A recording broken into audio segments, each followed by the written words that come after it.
બધા જ ભક્તોને જય ભોલેનાથ।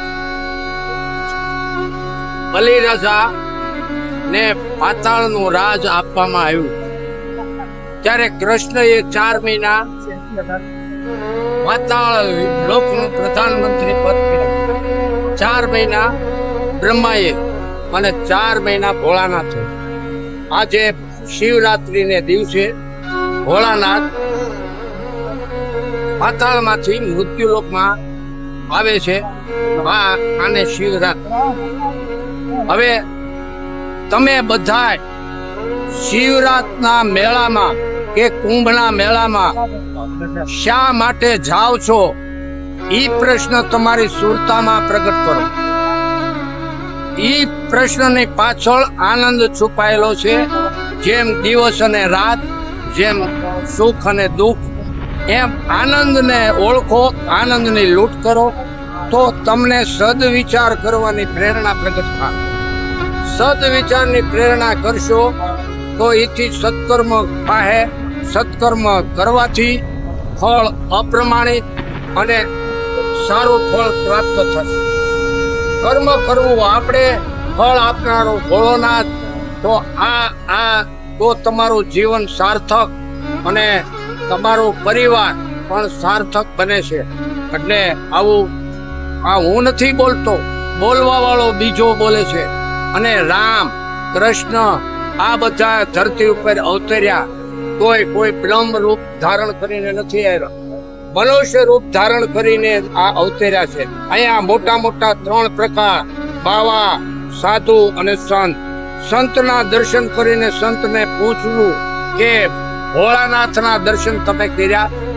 પણ ભોળાનાથ ક્યાંય નથી, મૃત્યુ ઉપર કે કૈલાસમાં, પણ મહાદેવ છે કે આપણી જન્મ આપનારી જનેતા, આપણે જન્મ આપનારી જનેતા ઈ મહાદેવ, એની ઓળખ કરો તો આપણું જીવન સાર્થક। બસ મારી વાણીને આટલું કહી અને મારી વાણીને વિરામ આપું છું। અને મારી ભૂલ હોય તો સુધારું છું અને તમે સુધારજો સાંભળવા વાળા। અને મારું રહેણાંક, મારી જન્મભૂમિ ગુજરાત, અમરેલી જિલ્લો અને ખાંભા ગીર કાઠિયાવાડ। જય ભોલેનાથ, જય ભોલેનાથ। મારું નામ ઠાકોરગીરી, જૂના અખાડા। Phone number 94 082 09390। અને આ મારા ફોન નંબર છે। સત્સંગ એને આ સત્યનો સંગ, હરિરસ આ બીજું ના, હરિરસની દુકાન ક્યાંય નથી। બસ જય ભોલેનાથ, જય ભોલેનાથ, હર હર મહાદેવ।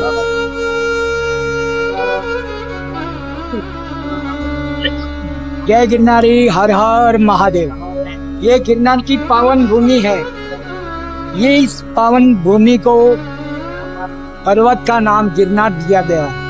गिरनार में जो आप लोग दर्शन करने के लिए आते हैं, गुरु शिखर नाम से जाने वाली छोटी सी जगह, प्रसन्न करने वाली जगह, ये सदियों से चला आ रहा दत्त भगवान का हवन कुंड है।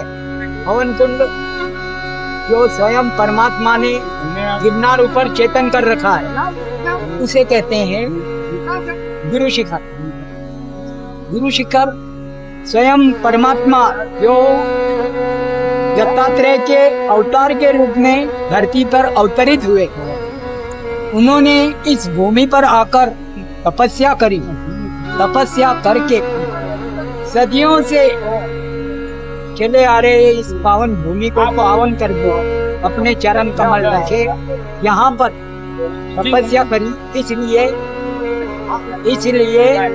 इस भूमि को अपने सनातन हिंदू धर्म में अगणित पुण्यशाली धरती कहा जाता है। अगणित, इसका कोई मोल नहीं, कोई भाव नहीं।